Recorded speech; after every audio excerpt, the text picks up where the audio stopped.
Hello, everyone, and welcome to Legacy in Motion. Today, I'm delighted to welcome Francis Cholle, CEO of The Human Company, author, consultant, and intuitive leadership expert, whose ideas are revolutionizing the way we think about leadership, intelligence, and decision making. Francis invites us to rethink the way we decide, innovate, and lead through an approach that combines reason, intuition, and emotional intelligence. Together, we'll explore his journey, his ideas, and above all, how they can help us better navigate an uncertain world. For those who don't know you yet, can you tell us who Francis Cholle is? Okay, thank you very much, Colin, for this opportunity. Congratulations on this great program. Very happy to be here for your listeners, and thank you all for being here. So, I don't know who I am, really. It's a big question. I am that I am, probably. That's probably my best answer. But to expand on a more explicit way, so I was born in Paris. I grew up in Paris. I studied in Paris. I worked in Paris. And then I moved to the States. Before that, I had also lived for a year and a half in Germany, which was a blessing in many ways, for learning the language, the culture, and everything. So that was really great. Um, and when I studied in France was at HEC Paris, so I had formal business training. I was very young. I was 19 when I entered the school. I mean, as other fellow students. And I have to say, it was maybe a bit above my head to really learn um, the craft of business and management at that time. I don't think my focus was really there at the time, but it was still a thrilling time in many, many ways. I traveled a lot. I did many things during those 5 years, 3 years at HEC. And then the 2 years of prep school were very interesting because it was a lot about knowledge and, liberal arts in many ways, which was what won me. Then I lived in Germany, then I came back to France. And then in France, at age 24, that was my first job. I was asked to do the turnaround of an art book publishing house, which was a fantastic opportunity. So I had two jobs, one to learn how to be a CEO and to be an effective CEO, because there was a lot of work to do, and to make this turnaround happen. And at the same time, I was also learning the craft of art book publishing. So I was very privileged at such a young age to work with great, great minds, world experts in certain subjects, Paul Klee, Japanese wood prints, Japanese civilizations, books for kids at Beaubourg, wonderful artists and writers and scholars. And the team was fabulous, and we had an amazing success. And my partner was a very gifted human being as well. The one who hired me was the son of the founder. Um, Big, big mind, and I learned a lot. So very grateful for this experience. And then came the time for me to leave, although I was supposed to take over the company. But I had this very strange inner feeling that I had lived my life as a businessman. So I left for New York for a week. It's a city I've always loved. I had studied in New York at Columbia when I was a younger person, and I went there. And during that week, I signed up for an acting school. And the project was to know myself because I had lots of things in parallel to this very successful endeavor that we created all together with the team. It grew twice its size in 3 years and became the most profitable art book publishing house in all categories. And I found that out after the time I was there in a survey of the industry. So it was quite an achievement. I didn't make much of it. And then as a publisher, also I had great success with a couple of books that I had been spearheading the publication. So that gives you, a good sense of yourself when you're young and gave me some confidence, which I didn't have when I was in my early 20s. So that was great. So I left for New York and I said, okay, this is time to know that yourself. So know thyself was my mantra. And I made it a priority and I said, I'm not going to touch money and power again until I really know who I am. Because I thought otherwise I would get derailed from the deeper self. So when you ask me who I am, I think I am somebody who's curious and on a search for wholeness, as much as possible, integrating who I am through my own journey, personality, and universally unique individual. So Um, so in New York, I caught a bug at the acting school, which was singing. I used to sing in a choir in Paris, very good choir, very enjoyable experience, and I decided to study opera.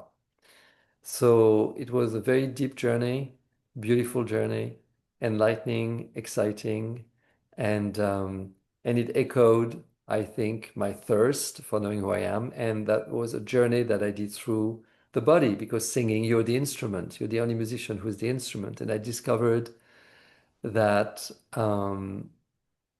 you can't boss around the body. You know, you wake up in the morning and you find the body that you have, the state in the state it's in, and you still have to perform at night. So you have to compose, you have to cooperate.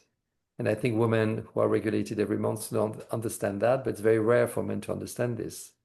So I was given this knowledge, intimate knowledge of life, nature, and what it means to be human.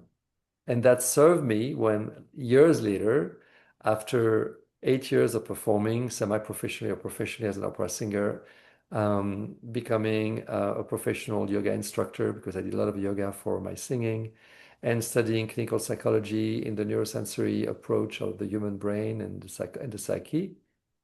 I um, I um, I was privileged to work for the CEO of L'Oréal on a very important subject, which was the management of creative teams, whether they were scientists or hairdressers. They saw them as key to the success of L'Oréal Group, the world leader in beauty. And, um, and that's where I had insights into a big question I had on my mind when I was leading the publishing house. And that was, why have we been able to reach the moon? Obviously the proof of a very sophisticated intellect, level of technology and science in humanity, and yet were unable to live at peace with nature, in harmony, in a way that was regenerative and not exploitative. And when I did that work for the CEO of L'Oréal and the group and teaching it globally, I understood that the reason why there was this split in the human psyche was the byproduct of a worldview and an education born out of this worldview. And that is that positivism, if we were able to master science, we would be able to master nature and our ability to live in nature. And that's a delusion. There's an interdependence of everything alive, and we are part of nature, and we respond to the laws of nature, and nature cannot be dominated, period. So if it cannot be dominated, how can we collaborate with it? How can we cooperate with it inside of us and outside of us? And that's when I realized that that meant that we would have access to incredible potential linked to our instinct, creativity, resilience, adaptation, that I needed to bring to world leaders in organizations and countries, that there was another way, another path to create value that could be much more innovative and much more sustainable for all of us. And that became my script, my opera, the one I took over and took on, because I was not really making any good progress in singing. I was enjoying myself, but it was frustrating in many ways. And I don't think that the path of the artist was mine, where you're really at the center of the value proposition. I'm much more at ease when I carry something that's bigger than me and I'm the steward, of that project. And that's what I did. I created my own project, my own opera, and I brought it to the world of business. And the goal was to really help organizations when they had blind spots around innovation, especially and transformation, and show them with what I conceptualized and modelized and put into 3 books, fourth today actually, and fifth soon, and sixth in about a year, um, to bring to an entire new generation of leaders, either grown-ups or in becoming, this new way of thinking, much more suited to the highly disruptive world that we live in. What kind of leadership is needed to deal with today's crisis, be they climate, social, economic crisis? Well, let's call it an integrative leadership. So, a leadership that revolves around this understanding that, yes, there is our culture and this amazing language that we've developed, science, which is, by the way, the background of my family. Everybody's a scientist. They were inventors, patents, in nuclear submarines and stuff like that. So heavily scientists, medical science, a lot of them too. But I'm the only one who didn't go into science. Um, so honoring this incredible work that scientists have done and that science provides to us, and at the same time understanding that there is more to life than science, and probably things that will always be cryptic or mysterious to science, and that we can engage this piece, this part of us, in us and outside of us, with a different type of intelligence. So let's go back to my experience as an opera singer. When you wake up in the morning and you're really not feeling up to performing at night, you have to wait to find ways. And those ways are relational, cooperative, collaborative, humble, receptive. You can't dominate. You're not going to win this. Yes, you can use drugs, but how long can you use drugs? And what are the side effects? So there's a way that's much more natural. And I discovered that through deep breathing, yoga, and all this, and Tai Chi, which I did in Paris. So all these disciplines that were approaching the human body from a very different mindset. And what I do in business is really helping people through a scientifically life science infused, life science inspired, proven methodology, model, and assessment, a way for leaders to integrate this piece of us that is totally at ease with complexity and uncertainty. Just like, I say complexity is to humans what water is to fish. You know, we are creatures, we are complex creatures, and we partake into a complex ecosystem. And there's no way around it. There's only a way through it. In your opinion, Francis, what are the main mistakes leaders are making today? They hold on to this notion that we should be more systematic in business. They hold on to efficiency and to the detriment of effectiveness. Effectiveness is when you create value. Efficiency is when you optimize your path to value. Very different. I forgot the name of this expert, but he was saying, if you take the best brakes, if in the automobile industry, if you take let's say the best engine from Rolls-Royce and the best brakes from Mercedes and the best body from Volvo, whatever, and you bring all these pieces together, you won't get the best car. Because what gets to the best car is an intangible know-how and intangible ability of people to cooperate together based on trust that what they have will deliver something great. So it's more than the sum of the best pieces. That's effective. You create an effective culture based on trust and self-confidence, and of course, put to test through, winning and failures and adventures. That's the human organization. And efficiency will never get you there. Efficiency alone. So it's a very tangible way of looking at culture. And what we do is we help organizations be integrated a whole. So we say we are integrators. We help organizations be and people to be whole again. And the efficiency path and the illusion of data, because people talk about data, data driven, but they talk about quantitative data. But what about qualitative data? Qualitative data is what you surface in focus groups, which can change a total product or launch or communication or, so we use those qualitative data, but they're trickier because they're not binary. People love binary and for good reasons, but you can't reduce an organization to binary lens. This is totally, it's a fallacy. It's a delusion. It's a distortion. How can we develop our intuitive intelligence on a daily basis? So let's define intuitive intelligence as it's portrayed in my book. So we have rationality, logic, structure, which has been really developed and emphasized through our culture. and science, which has been an amazing, enlightening field and body of knowledge. And there is instinct, which is innate. We're born with it. A child learns through their senses.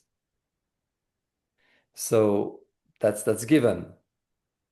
And then you make sense of it through a language that's common to all of us that makes sense, that's rational, logical. So how do we bring those two things together so you can have access to this deep creativity, deeply ingrained and innate in us, creativity, agility, and resilience as characteristic of our instinct, which we're born with.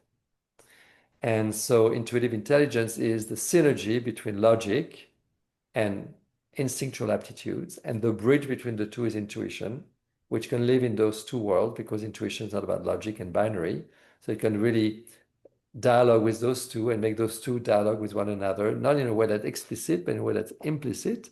And just like medical science at Mayo Clinic, that also functions with Chinese medicine, and the two together in parallel as being observed as being bringing better results for the patient, work in parallel without reconciliating each other, without understanding each other, but yet create better outcome for the patient. So that's the same with reason, medical science, and instinct, something that's complex, just like ancient medicine. So how can we do this? First of all, recognizing that it is natural to us, okay? We can absolutely be rational and feel.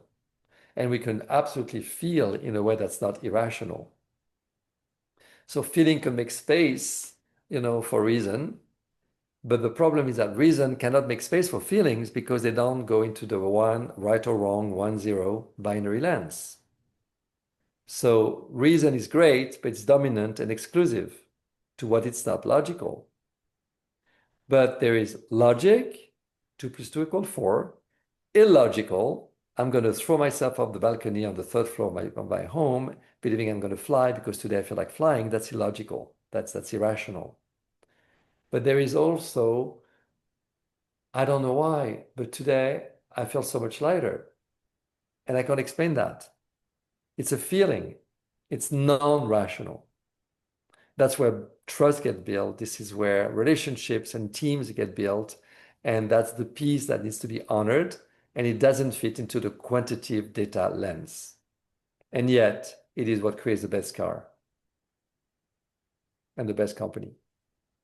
So it's natural to us. We are non-rational beings capable of rationality. To paraphrase Antonio Damasio, Portuguese-American neuroscientist at University of South California in Los Angeles, he says, we're not thinking machines somewhat like this. We're not thinking machines with the ability to feel. We are feeling beings with the ability to think. So it's natural. We are feeling beings. We intuit things. We perceive. That's how we've survived. We cross the street and we perceive that there's something that could be dangerous to us. Okay. So you need to be present, give space to what doesn't make sense, be comfortable with not understanding and not knowing what's coming next. So you can be fully present. And then you have access to the emergence of nuances and new representations and patterns. This is the process of scientific research and experimentation. You work with high-level management teams. How do they react when you invite them to meditate, slow down, or even listen? Well, I don't start there. I start where they are, which is we need to solve problems, and I carefully listen. So first of all, they feel heard and honored in what they do and who they are. And then, yes, in the process of solving their problems, I will take them into places where they will be more integrated so they can experience what's universally available to all of us.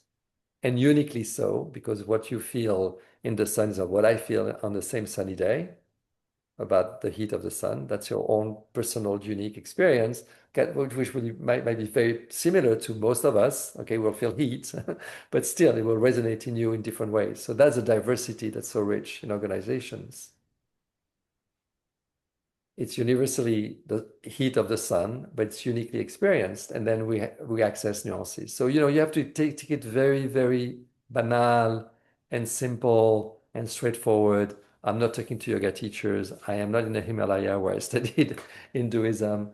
You need to really talk to people, their own language, simple, concrete, real. We all are here embodied, we all have this experience, but we need to go deeper into it. And there are very simple things like breathing, being present, and I take them through serious games so they can have this direct experience. So it's not the guru who knows, they have a direct experience, they can draw their own conclusion, and they can immediately bring this to how am I going to be more effective at work and how's going to help me progress through those problems. Francis, what role can young people play in this transformation?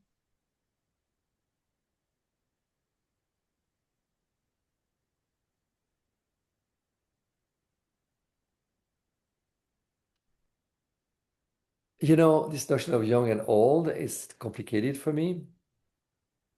Um, that's why I'm pausing. I understand there is a generational gap because there's a generation that comes from a hierarchical model that was based on a certain worldview, and there's a generation that's much more horizontal. You have kids today or young people today who play games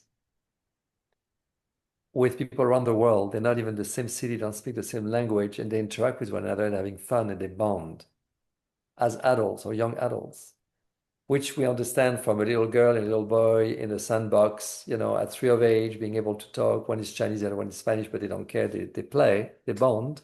But when you're older, that's more remarkable because you've developed a culture, habits, etc., and they still play together. So for them, the hierarchical, I know you don't know, those things don't really gel very well with them.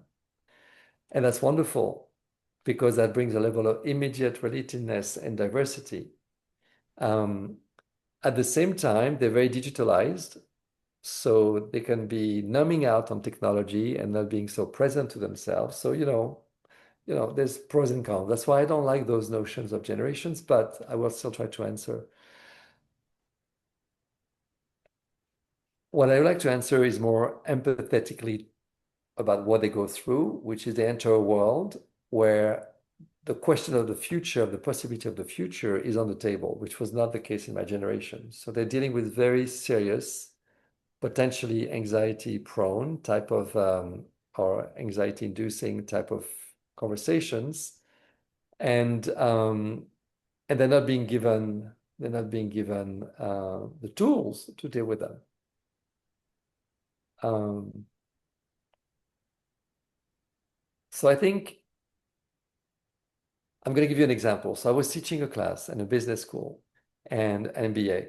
There were 300 people in the amphitheater, and I took the group through the entire demonstration of the methodology, including the game, the immersive experience. So they couldn't really understand through direct experience or watching others going through the experience what was available to us in terms of human potential to deal with complex problems and actually walk through them and come up with innovative solutions and measurable results.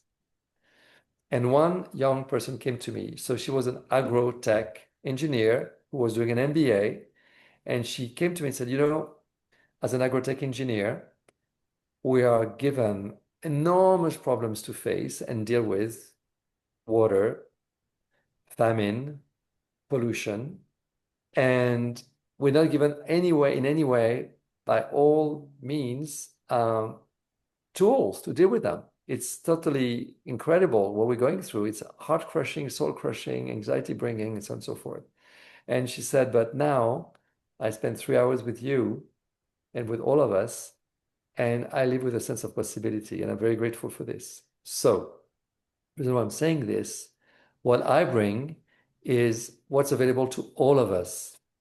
There's no magic in what I mean, yes, there's magic just as in the world, but and everything is creative, therefore you can call it magical, but it's fundamentally human. The solutions are in us. And I think that because they live with a pressure that the older generation didn't grow up with, and therefore much less involved in a way, than the young generation that will have to live another 60 years, of this. with not much certainty about the future, I think that I would like them to know that the possibilities are within and that they hold the space of not knowing what it is, but the space for the possibility of the solutions to emerge in the way that we all do collectively, even if there are lots of upheavals right now in the world. So I really want them to know and keep in their mind that as much as we see destructions around us, there is its corollary, unavoidably so, of creation.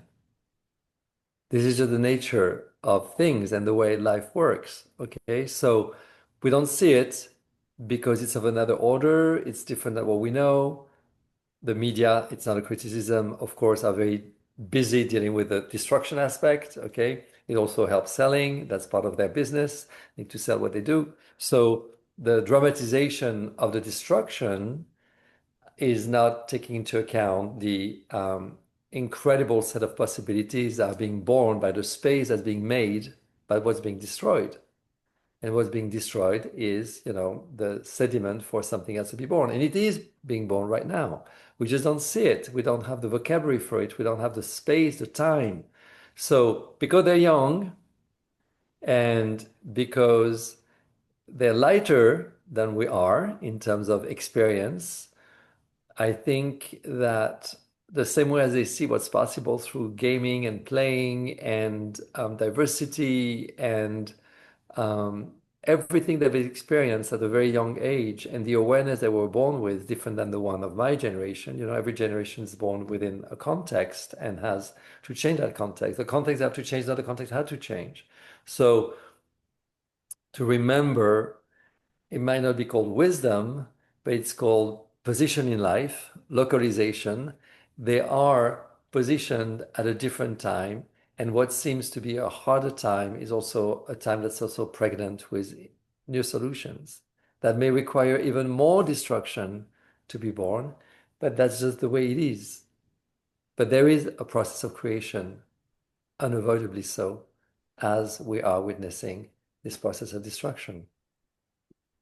About the vision and the future, what is your greatest source of hope today? The ability to be alive, at peace with myself and with the world without hope. And that's not an easy state to reach necessarily, but I think there's more possibility in being present than being projecting to the future. It's not because, nature doesn't function like this, right? Moment to moment. And I've learned that as an actor, moment to moment. You discover everything that is pregnant in the moment without having, and have to make the discovery, you cannot be about the next moment. You have to be in the moment. And it's not because we have an awareness, a conscience, that we need to project it into the future. We can actually apply it to being here. And there's much more possibility and creativity in functioning this way. It was a real process for me to go through this. But if I can share this possibility or suggesting to others to consider that, um, I think that if humanity is capable of doing this, um, there's a lot of great possibilities. What is your, Necess- Sorry? what is your next project? You're working on a new Okay. book. So I'm completing a book right now. Thank you. I'm completing a book on team performance because I see how teams are being under pressure and I see how much of a lever they are. That's the biggest line on the P&L of any organization. That's also the biggest lever of any CEO, their team. And CEOs, leaders, presidents of divisions, leaders of those teams, of senior teams, would love for the team members to think more disruptively. But I get that. And those CEOs or leaders of teams feel a bit dubious as to how today leadership training is actually helping their teams in the trenches think differently and act differently. So they're looking for new solutions for those teams. But they also tell me, but I'm a bit at a loss on how to help them and empower them. So that's the gap we fill in with this whole process that we put together. And now the book will be a super short book. You can read 45 minutes and you get over it, you get the essence of it, and you go online and get more information. Packed with tips and strategies and testimonials of amazing companies who've done amazing works applying those same principles. Other clients of ours or very close friends of ours. And then the next book, which I've already started working on, is a fiction based on a true story. So that everything I've modelized and explained in my books can be accessible through story, a narrative, no concept, purely the arc of a hero, true story of a king who's resolved and overcame a socioeconomic problem, a famine that was creating enormous havoc, and that he would not find what the greatest advisors in the kingdom that he had around him were able to convince him of anything that would making sense for him. So the advisors, the greatest minds of the kingdom were coming to him and explaining things that made sense on paper but would not resonate in him. And he had to go through the dark night of the soul, so to speak, to be initiated into a deeper knowledge, a deeper wisdom.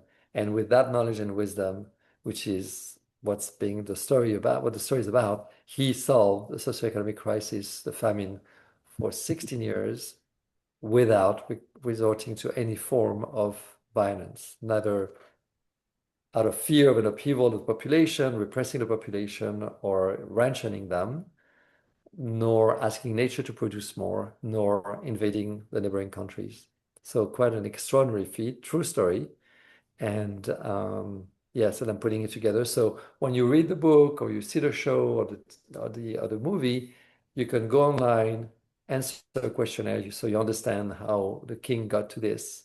So you can apply that to your life. Edutainment, yeah. What is the title of the book?